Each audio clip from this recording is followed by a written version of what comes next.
Good evening and welcome to Fleece TV. Hope you're all alert this evening. So tonight, at the end of our show, we've got another fantastic piece of music supplied to us by Ross Grant, who lives here in the village and is a fantastic musician and knows lots of other fantastic musicians, many of whom often come here and play and have played in gigs and in sessions. So that's for the end of the show. But before that, we've got a new correspondent, a new home correspondent. This is a lady called Emma Black, who is actually the daughter of Rob and Helen Davis, our friends in the village here. But she lives all the way down in Hawke's Bay, in the northern island of New Zealand, and is a mental health nurse there. And she moved there in 2002. And this is Helen. This is Emma. Hi Nigel, I've been following your Fleece TV all the way from New Zealand, and I just thought I'd let you know. My mum and dad live in the village, Helen and Rob Davis. Here's a picture of them. There's my mum, and there's my dad. Yes, Helen and Rob Davis, and yeah, they thought that was quite funny, so they thought you might like to just know about that and maybe hear a little bit about New Zealand, just a few minutes anyway. So it's autumn here, and the leaves are all looking very nice. This is I'm doing this from home, so it's all autumny outside, and we've got the log basket there. Where is it? Yeah, it's nice during the day, nice and sunny, but it's definitely cool in the evenings. And yeah, New Zealand's doing pretty well in the lockdown. We've had 5 weeks of kind of real self-isolation and everything's been shut.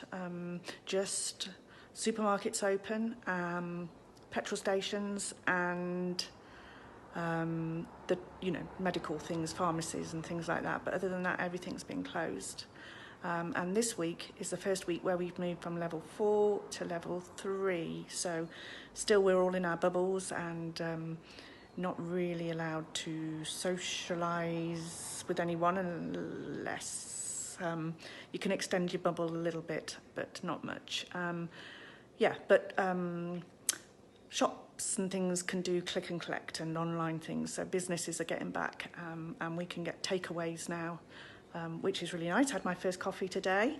So the other things that I know you're coming into spring, and got all the blossom and things there. We've got me and Bob went out today and we picked loads of figs. We've been foraging. Can you see it there? And persimmons, which are on the tree outside, and of course loads of apples about. Probably everybody's doing a lot of cooking, lots of home baking and things like that. And the thing that I would say that we have done here that I've liked best has been ginger syrup, which really nice on the figs, and also just on ice cream and things, but I'll be making a lot more of that. Really cool. And the other one, there's 2 people here that kind of really excel with the cooking, and people follow them, and one is Annabelle Langbine there.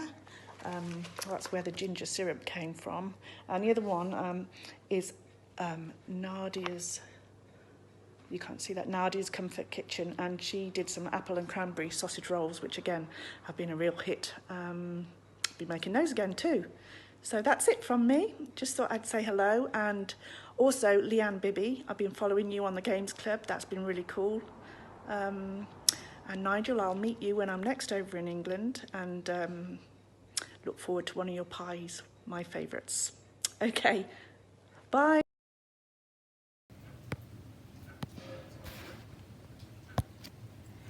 thank you for that great report about life in New Zealand. And here's the result of what happened to those figs. Some rather delicious looking figs in a ginger syrup. So now it's time for a clock. Now this clock, I was told when I first came here, was from Honeybourne Station when it was closed, when the rather strangely named, maybe not, Dr. Beeching closed the stations down, but closed the lines down, but apparently not.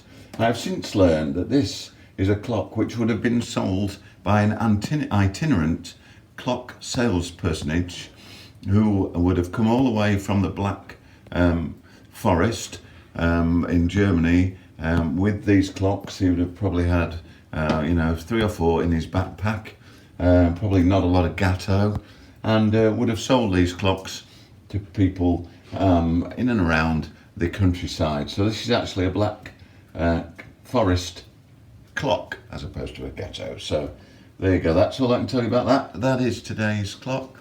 That was time for a clock. Now, it's now time for Julian's joke. Hi, and welcome back to Jules's joke of the day. My friend painted his wife in cheese. She needed 2 coats. He double glossed her.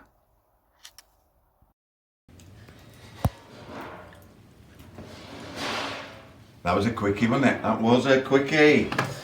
So, when you're wandering around in the environs of Brepton, you're just minding your own business, and then all of a sudden, occasionally, you can get a bit of a shock. And here's one that I had heard earlier. I heard a voice from behind a wall. Went, "Good afternoon, Nigel." And it was making, initially like a garden gnome, then extending gradually to his fuller self after this photograph. Our friend Martin. So there you go, thanks Mark. So lastly in tonight's show, because I know that you'll all be wanting to rush off and catch up with Boris's bedtime story, it is a piece of work done, put together by Ross Grant, featuring among many, this is a list of people who are on this, by the way, there you go, many people. The wondrous Patsy Reed, Ross Ainsley, Will Pound, Rosie Hood, Emily Eastwood, Benji Kirkpatrick, among many others, many of whom have appeared here. And it is a piece of music which is called, 2 pieces called Lord Frog and Young May Moon, and you'll be able to find this in a better version if you go to Ross Grant Music on YouTube. You'll be able to see it in its full glory. But here for you now is Lord Frog and Young May Moon. Thank you, Ross, and good night from Fleece TV.